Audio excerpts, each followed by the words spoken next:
This is Gerald Saxon interviewing Vickie Bryant for the University of Texas Oral History Project. Today's date is May 22nd, 2024. It's 1:30 now, and we're on the campus of Arlington Baptist University with Vickie. And what I want to do today is talk with Vickie about her background. We know quite a bit, thanks to her Herculean efforts, about the top of the hill Terrace, but we don't know that much about Vickie. So I'm here to talk about Vickie and ask her questions. So Vickie, talk a little bit about your background. When were you born? Where were you born? And where did you grow up? I was born in Dayton, Ohio, and I stayed there until I was 18, and when I got married, and then we moved to Texas. But I pretty much spent my childhood in Dayton. Talk a little bit about your family. Your mother, your father, your grandparents. Okay. My mother's family was from Tennessee. My father's family was from Kentucky. And I found out when I was doing these tours about 10 years into it that my grandfather was a bootlegger, and that kind of really surprised me. And I thought, here I am, pastor's wife, telling this story, and I find out I'm the granddaughter of a bootlegger. But like I told you earlier, I'm not embarrassed about that. Yeah. Give me the names of your parents. My mother was Pearl Poteet Henry, and my father was Jesse Henry. Did you have siblings as well? Had a sister, Kathy. Was she older or younger than Younger. you? Younger than you. Did you go through the Dayton schools? I did. Okay. And you graduated in what year? 1967. 67. And you married, you said, at 18? I did. So talk a little bit about meeting the man who would become your husband. Well, I met him at Northridge High School. He was 3 years older than me. And I remember my friend was going to invite him to a turnabout dance, and I told her, I said, he's the biggest hood in this school. I wouldn't go to he'd be the last one I'd go to the dance with. Then I ended up marrying him. What is a turnabout dance? It's where the girl asks the guy. Okay. Yeah. Okay. We call that twerp when I was growing up. That was a twerp dance. Okay, got it. Okay. So he was 3 years older, Right. And you considered him, at least at first glance, a hood, but he becomes a Baptist minister, is Yes, that right? he did. So how did that happen? How did that transition happen? It was a long process, and I started dating him. Well, first of all, he invited me to the prom, and I thought my mom and dad's not going to let me go, so I'm going to be safe here. Well, they agreed to let me go to the prom with him. And so as it went along, you know, I was getting close to him, but the weekend before he went to Fort Knox, he was drafted. He took me downtown Dayton and bought me an engagement ring. So it was in my junior year of high school, so he wanted to make sure that everyone knew I was his girlfriend. And so I remember my teacher telling everyone she won't be engaged to him at the end of the year, but I proved him wrong. But while my husband was stationed in Fort Knox, and then he later went to Fort Eustis, Virginia, he went to a Baptist church. His friends kept badgering him about going, and he said, if I go, will you leave me alone? And they said yes, so he went, and the Lord really touched his heart, and he went forward and gave his life to the Lord. Oh. And so a radical change there, which that was quite refreshing for me. Did you have a religious background before? No, I didn't. And after that happened with him, you know, I started going to a Baptist church, and then, you know, I became Christian. And when he got out, we were at the Dayton Baptist Temple attending there, and he went forward one Sunday, and the pastor said, we've got David Bryant coming forward, surrendering his life for the ministry. I was in total shock. I had no idea. Wow. And were you married at that time? Yes, we were. Okay, so that came as a surprise to you? A very big surprise, yeah. So he wants to become a Baptist minister. So where did he go study? Well, the pastor graduated from Bible Baptist Seminary here in Arlington, Texas, and this is where he directed us. So we had to let our parents know we were moving to Texas, and it was devastating for me to leave my family, but I thought, I can't, I've got to do this because he feels called in the ministry, and and so I moved, and it was quite hard living away from my family for 40 years. Yeah. What year did you guys get here? In 69, It was 1969. It was, we arrived in July, it was 113 degrees. We had no air conditioning in our car, and I looked at my husband, I said, I don't think I can live here. But we've been here since 1969 and love it. So what were other than the weather, what was your immediate impression of Arlington first? Well, I thought as soon as we crossed into Texas, I was going to see cowboys on horses, and that didn't happen. But we got an apartment in Fort Worth, and it was not in a good area, and so I was kind of confined in the apartment because when he went to school here, all of his notes had to be typed. So I spent all day typing his notes and my pastor's notes, so I didn't have much of a life when he was in the seminary. It's typing his notes, Did you know much about the seminary before you got here? Nothing. Well, I knew nothing about it. Had no idea about the past of it, and I just, wanted to be there to help my husband get through this. So while he was in school, did you know anything? Did you learn anything about this past here on campus, No. or was this something that happened later? It happened later when he came back in '93. That's when I started learning about the past. Okay. So talk a little bit about him graduating and you folks striking out on your own at that time. Well, he graduated from the seminary in 1972, and the house was still here when he was a student here.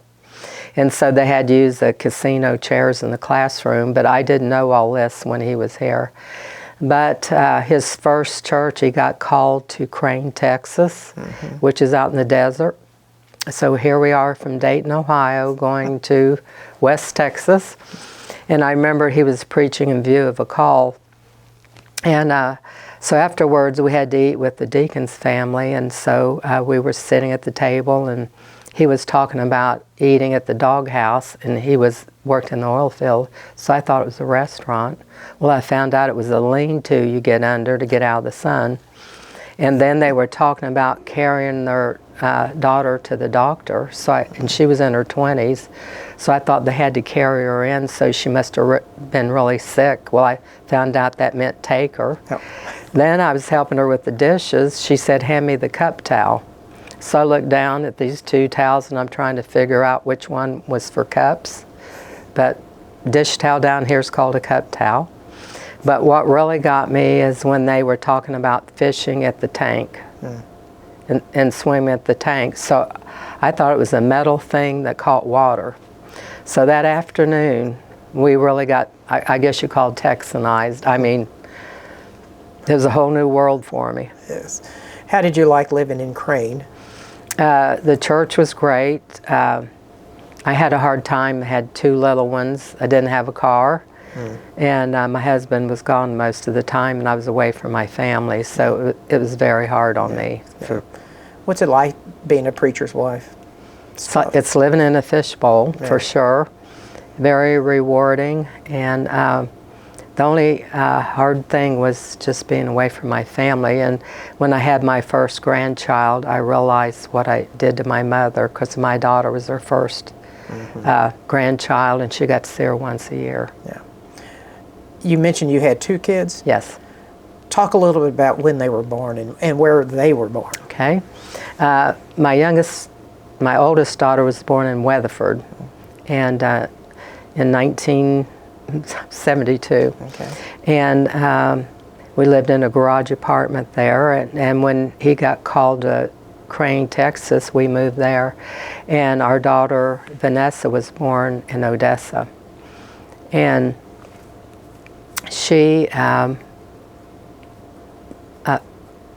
when she was 13, she was diagnosed with a brain tumor. And so we were living in Wichita Falls at that time, and we had to come to Cook's Hospital by ambulance, and were there 2 months, and then we basically took her home to die. So she died at age 14. And so that left us with Valerie. And so I told my husband the Friday before she died on Monday, we had to go to the funeral home, pick out her coffin. And I said to him, I said, I would like to adopt if the Lord takes Vanessa. And he said, I'm not against it, but I want girl, and I want her to be older. So the weekend before we came here, we got a 9-year-old from foster care. Wow. Okay. And what is the 9-year-old? What was her name?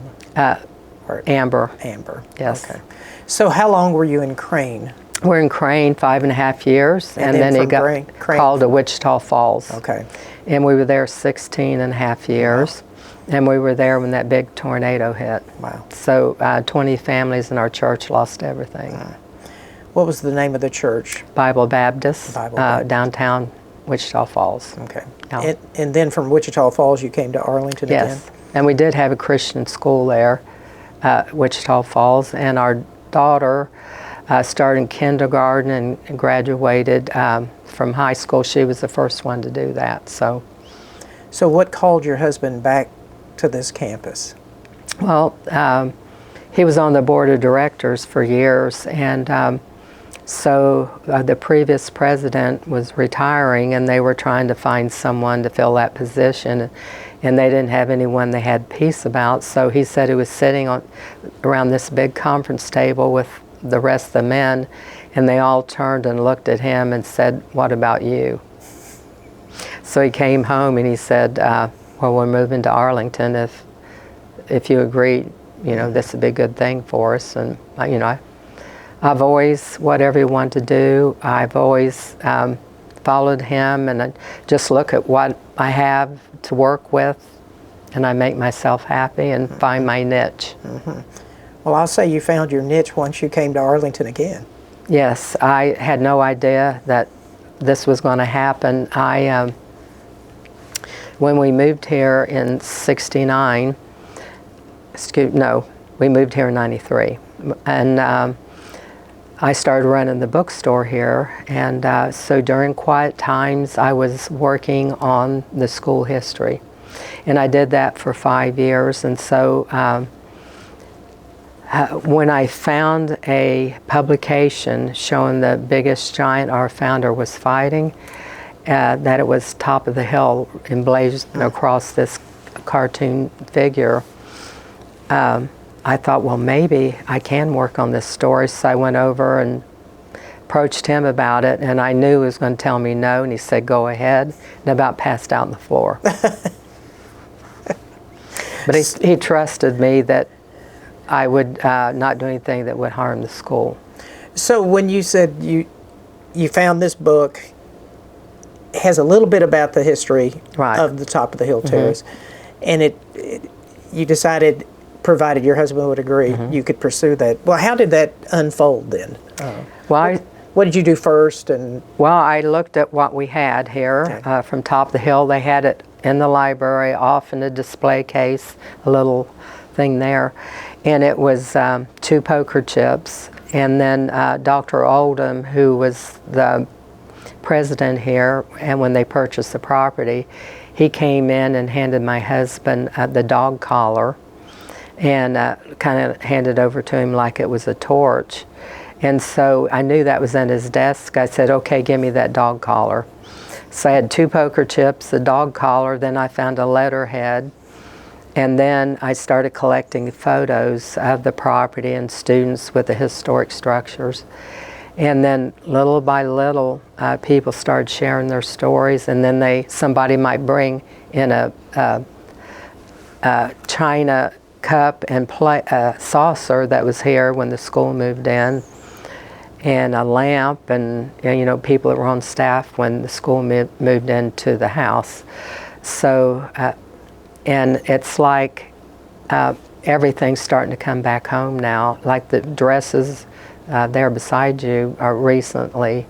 That's all from top of the hill, and I never dreamed that this much was left from that time period. So did you start in 1993 when you folks moved here? Is Yes, that I kind started of when on you started doing this? I started on the school history for 5 years, then I started on top of the hill, so I've been at top of the hill about 25 years. 25 years. And the process is you've involved people from all over Right. to help Right. donate material. I know you've purchased material yourself. Right. What has surprised you about the work that you've done? Is there anything that surprised you? That God would use me to do this. That's my biggest surprise. And why does that surprise you? I just feel so unworthy to be here, and that He would use a woman even to do this, and a preacher's wife at that, you know. But I know without a shadow of a doubt that God's placed me here to tell this story, and I'm hoping I can stay healthy to finish it to the end until we get everything in place. The story is a remarkable one. It is. And thanks to you, people in Arlington, and not just Arlington, but people all over, really know what it is. So talk just briefly about the kind of the arc of the story, what the Top of the Hill Terrace was, and kind of its early history and that type of thing. Well, it started out as a tea room, and I think it operated 5 or 6 years as a tea room. And then Fred Browning in Fort Worth, he had some gaming operations, and he wanted his own place. So he started purchasing some of the land. And I think really for a while he operated as a tea room till he could dig some of the tunnels, build some of the buildings. And so kind of stayed under the radar for a while. And you know, this was not considered being in Fort Worth or Arlington, just considered being in Tarrant County. So I think he was kind of, you know, out, you know, from the police watching him a whole lot for a while anyway. But he did have a casino in Houston and Oklahoma prior to Top of the Hill, and both of those were raided. He purchased this land in what, 1930, wasn't it, or 29 or 30? I'm not sure the exact date. I've looked over deed records, and I thought it was 1926 that they might have purchased a small portion of it. Still not real sure, but I'd say late 1920s. Okay. And when he purchased it, what was it? It was a tea room. Okay, and literally a tea room that was on the Bankhead Highway. Right. And what is the Bankhead Highway? It was the main highway between Dallas and Fort Worth in this area, but it started at in Washington, D.C., and it ran all the way to San Diego. Okay. And he turned that tea room into what? He turned it into, well, it's kind of an exclusive supper club. That's kind of what he was kind of trying to say that's what it was. But he was secretly having gambling, and he started, you know, gambling immediately here. He turned his bedroom into almost like a casino at night. You know, he put up his bedroom furniture, pull out the gambling equipment, and we're right here in the area that was his bedroom right now. And then it wasn't long, he moved the house aside, put a basement in, and moved the house back over, and put the casino in the basement. Wow. And he was married at the time, right? He was married, yes. She was a staunch Presbyterian. She was against gambling, but she married him for life, so she acted as a hostess. Her name is Mary. I'm processing staunch Presbyterian in that context. Yes, that's what I've been told by her family. Okay, I can understand that, I guess. Talk a little bit about the people who came both to the supper club as well as to gamble. I assume those were high-profile individuals and people who are just everyday folks who had some money. Is that right? You had to have $500 to get through the front gate. So if you had that and Fred gave you permission, you could get in. And matter of fact, I had a lady that was at Discount Tires. She had the Top of the Hill book, and some lady saw her reading it, and this gal came up to her. And so we get to talking about Top of the Hill, and she said her dad worked out here. And she said one night she was in bed, she heard a commotion, she went in the living room and said her dad was able to, I guess, gamble one night and won a lot of money, and they grabbed the rug and pulled it back, and it was just full of $100 bills, and they took that money and paid off their house. So that was just someone that worked out here. So you've mentioned before some of the celebrities who came out here to gamble, to eat. Right. This was before Las Vegas, of course. True. Just mention a few of them that come to your mind. Well, the most famous people were Bonnie and Clyde. And I know they came here for two reasons. Fred would let them through the front gate, and they could come here and relax because they had all this security. And but people like Frank Sinatra, Benny Goodman, John Wayne even came here. And I was surprised to learn that the students here have never heard of John Wayne. And so anyway, it's been interesting. I should say it's probably been very interesting. But if you were famous, you liked to gamble, this is where you came to gamble. On the other end of the Bankhead Highway in Arlington, at least for a period of time, there was a racetrack, a horse racetrack too. So you get two for the price of one. You can go to the horse races, then come a little further west and go to the Top of the Hill Terrace. Go to the horse races during the day, come to Top of the Hill at night. Yeah. And I know that happened a lot. And Fred had horses here, and he raced them at Arlington Downs, and he took them all over the United States. And Red Pollard, who rode Seed Biscuit, rode horses for Fred Browning, so Red Pollard had to be out here. Wow. So, Mr. Browning, you said he had horses here, and I know he did because the stables are still here, and then there's a stable for his famed horse. Right, Royal Ford. Royal Ford. I assume they raced at Arlington Downs as well as all over the country. Is that I'm right? sure they raced more at Arlington Downs probably than any of the other places, but they all over the United States they did.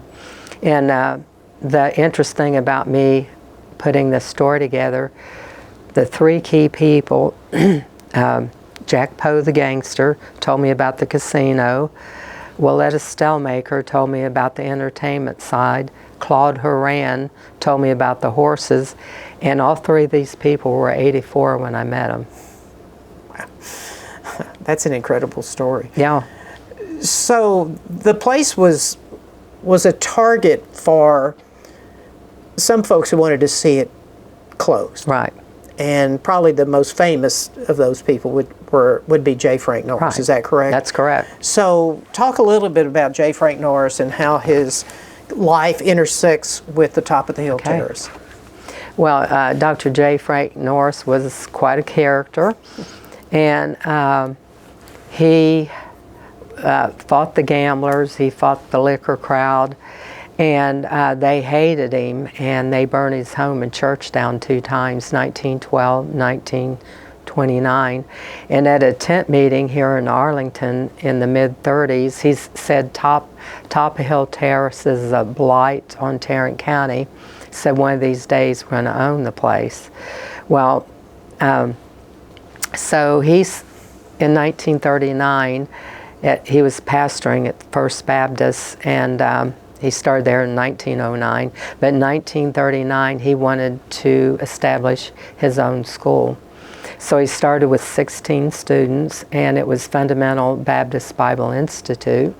In 1945, the Institute became Bible Baptist Seminary. In 1972, the seminary became Arlington Baptist College.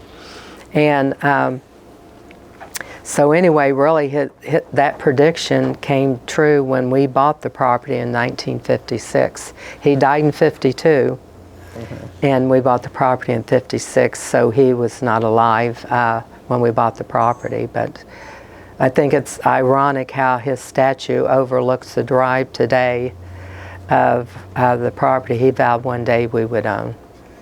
Well, he was very prophetic. He was, for sure. yes, he was. Talk a little bit about, I know the place was raided several times. Right. And I think J. Frank Norris actually took some credit for one of the earlier raids in the 1930s, but that's not the raid that kind of closed the place down, was it? He did the first raid, Okay. 1933, but he kept pressure on through the years, and which ended up closing the place. But in 1947, Lone Wolf Gonzalez of the Texas Rangers came out here, and they were able to successfully raid the place.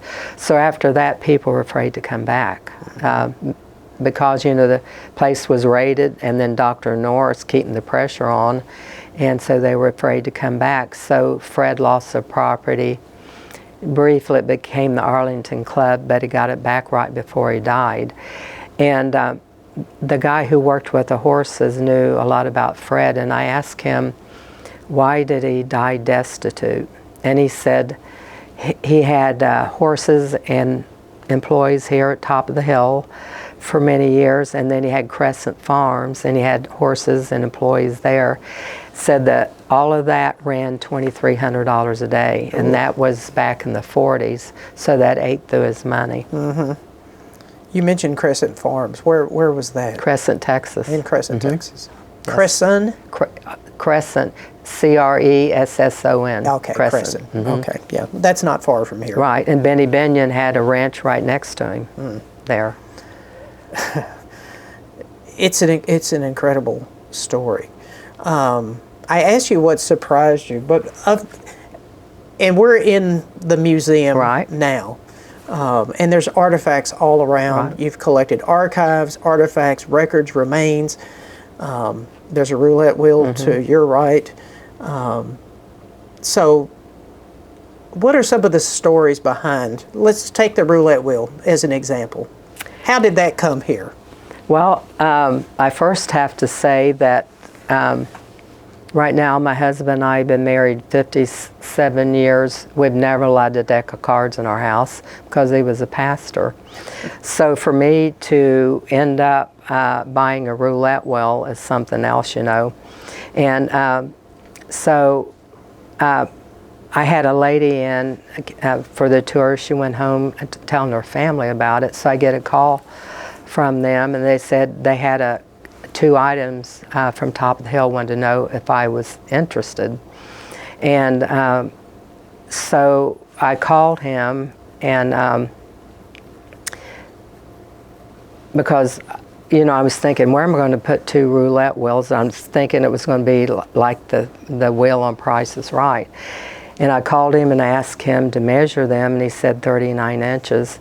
And I told him, I said, I have no money, but I can make payments. So first 12 payments I made out of my salary here. And then some of our graduates who are pastors and missionaries started jumping in, you know, making payments and helping me pay off the roulette wheels. But the whole time I've been here, 30 years, the school has paid my salary, but I've never been given any money to purchase anything with.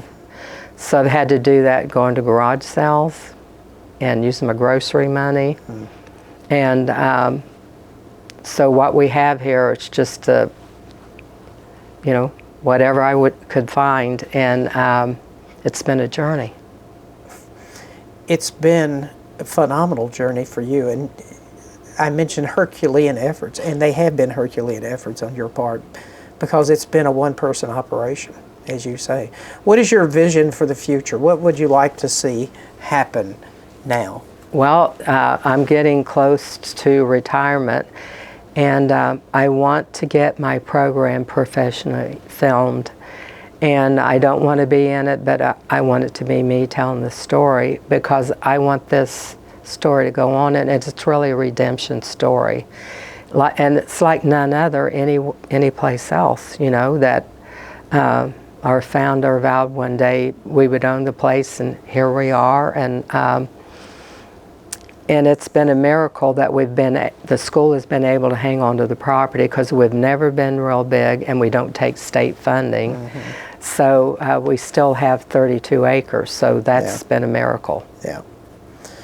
And you've developed partnerships. Yes. Talk a little bit about the partnerships that you've created and developed over time. Well, I think one of the first major ones, the Visitor Bureau, we work closely there. We're like one big family.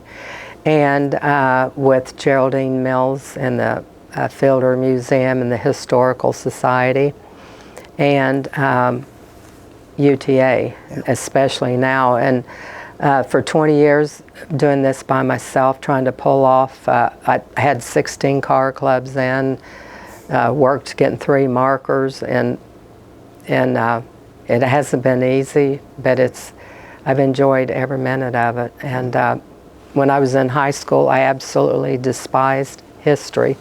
I thought, why do I have to know the year of this war, you know? And here I am. I was going to ask you the question about if you liked history as a student. No, I despised it. I hate to say that, but it's truth. Well, let's be honest. I am going to be honest, yeah. That's good. So what have you learned about history that has kind of enlightened you about Arlington? I mean, what have you learned here? Well, I've learned some things that went on back during Top of the Hill days that really shocked me. Today it wouldn't shock me, but it did to learn this. And one thing, a guy whose family had a nursery out front, Job Nursery, he told me he and his brother used to crawl up the hill and spy on him swimming. Said on 2 different occasions he saw a group of 10 to 15 people. I'm just going to tell you, swimming in the nude. And I'm like, I can't believe that went on back then. Wouldn't surprise me today, but that it went on back then. Yeah.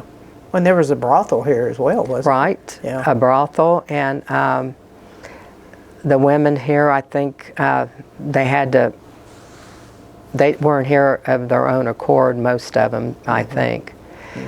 And then that Sally Rand would perform here, you know? Well, some people won't know who Sally Rand is, so well, you might. #1 burlesque, I guess. And she performed here with her feathers. And the 2 people who told me about her, I asked, did she have on a bodysuit? And they said no, and I was in shock about that, you know, that took place here too. Well, you know, during the Texas Centennial, you know, Dallas built Fair Park to host the Texas Centennial, and Fort Worth hosted their own Centennial at the same time, and Sally Rand was kind of the feature attraction. They said, go to Dallas for education, go to Fort Worth for fun. Right. And so that was the kind of mentality for Tarrant County. And that happened in 36. Yeah, that was 1936. And to think this Amon Carter would bring in Sally Rand. Right. Why she was there in 36, I'm sure that's when she performed out here. Yeah. So that gangster, he was the first one to tell me about her. And I said, what do you remember the most about her? And he said, her wrinkles. And I didn't know where he was going with it, so I just dropped the subject. But as I look back, I wished I would have just said, tell me what you saw. But I didn't. But so it's helped me to step out of the box, you know. I don't, being a pastor's wife and leading this sheltered life, and then I'm meeting all these people from all walks of life. I'm sure you've met thousands of people. I have. Now, and heard stories from thousands too. And you've recorded a lot of Right, I've tried to. Which is really good. I assume there was violence here at times too? Yes. Do you have any stories about violent episodes that took place here? Before we started letting people, before we started working on Top of the Hill, we had a mother-daughter stop by one day. We let them walk around, and when they went in the tea garden, they both broke down and cried because the mother recalled being out here and she saw her husband being murdered in the right-hand corner of the tea garden. And then I interviewed a lady standing beside the side entrance, and to the tea garden, and she said, I was out here as a little girl with my dad, and he got in a fight here, pulled out a gun, blew his face off, and said they hid his body in the tea garden until they could dispose of it. She told me, she said, I had to see a psychiatrist the rest of my life after seeing that. And I understand that. But, and that some people that were killed here, they would cart their bodies through the tunnels over across the street to the pig farm, because the pigs will eat everything but the skull and the teeth.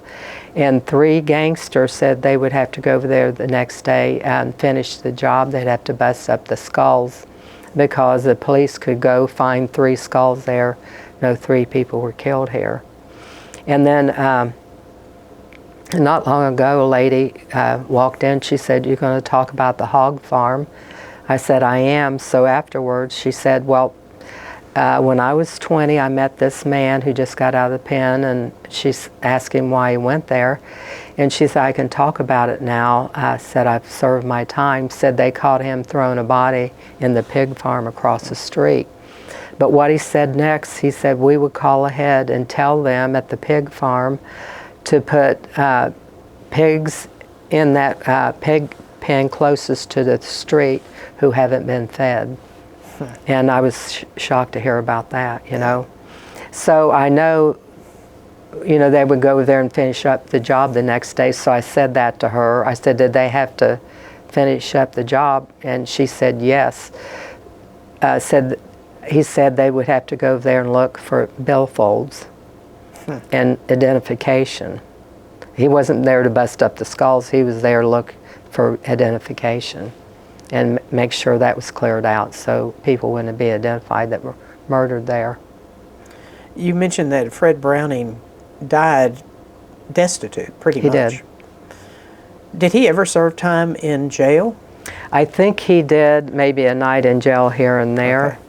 But like I said, he was raided in Houston, he was raided in Oklahoma, he was charged with bringing in stolen whiskey from Kentucky, and then all the raids here.